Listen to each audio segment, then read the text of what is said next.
This is Unity, Joy of Life. I'm Nancy Norman, and this is your weekly wisdom. Well, have you experienced miracles this week? Remember last week we started the study of this magnificent book called Shortcut to a Miracle by Michael Rand and Elizabeth Rand Arrett. In this book, I found out that we are all wired for miracles.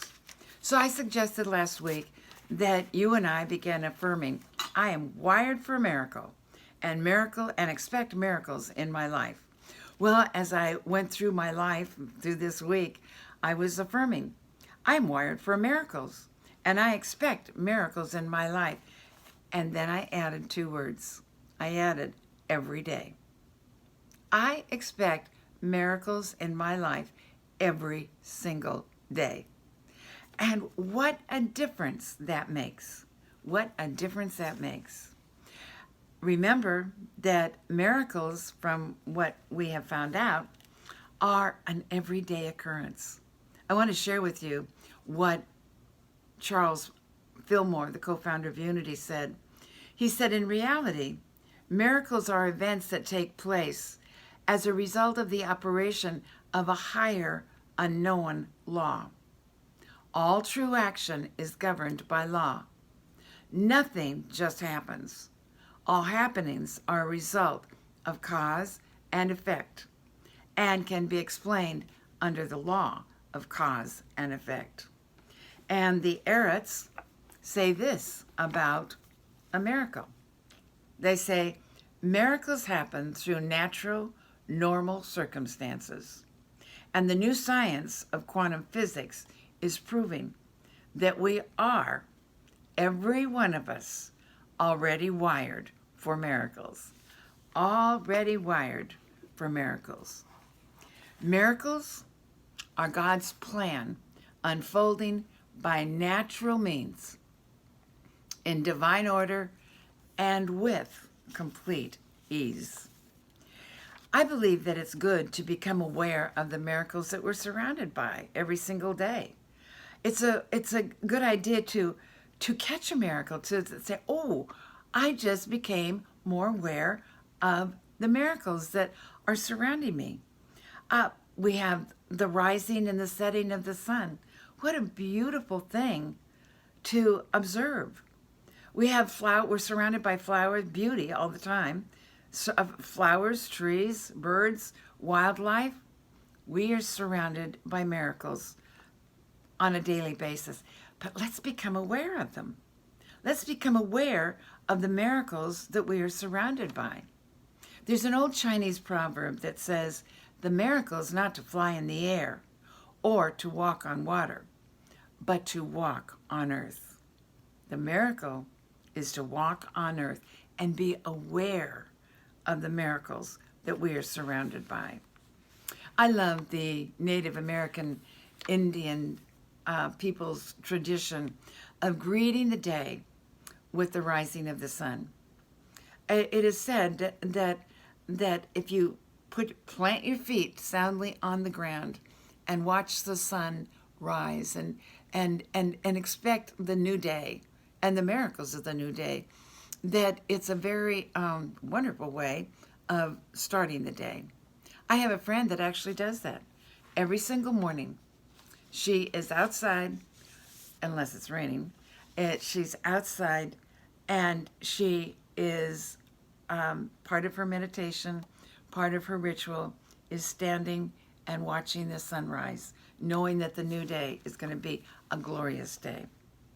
So that's a wonderful, wonderful way to appreciate and know that the new day is going to be filled with miracles and to expect them.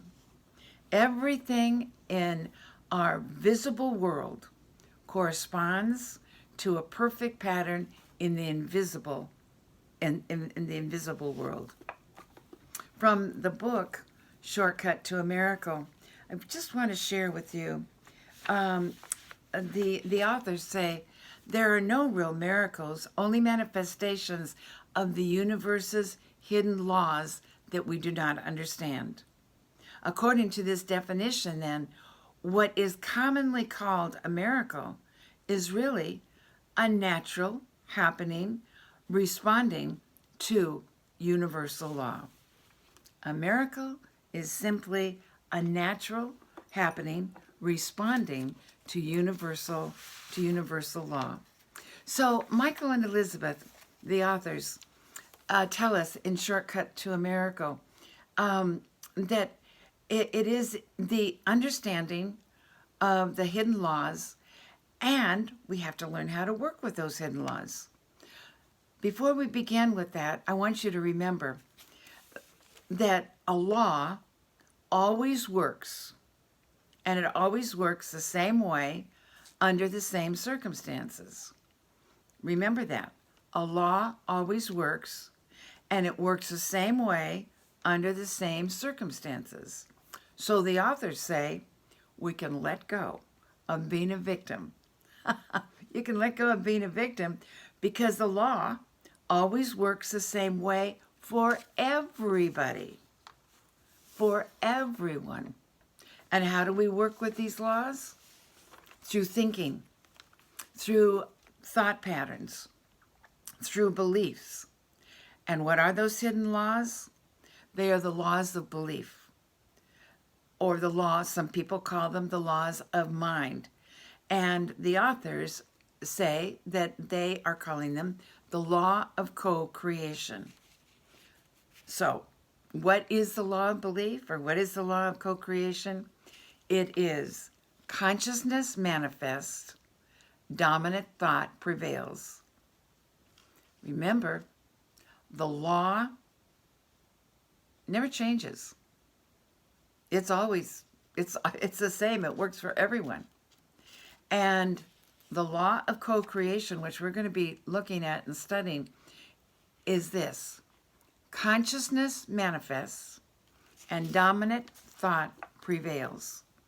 I want to just share with you what the authors say about this. Consciousness, they say, is the sum total of all of our thoughts, our beliefs, our feelings, emotions, desires, and intentions. That's consciousness. Consciousness manifests. And dominant thought prevails. And what is a dominant thought? Dominant thought is our predominant belief or thought pattern about any given thing or area in our lives, amplified by the intensity with which we think about it. Therefore, it follows that, and this is for us today, the more we are able to align our thinking with what we want, the more fully empowered we become, and the more transformed our lives become. I am a miracle magnet. I am wired for miracles. I expect miracles every day in my life. And I know that for you too. God bless you and have a miracle-filled life.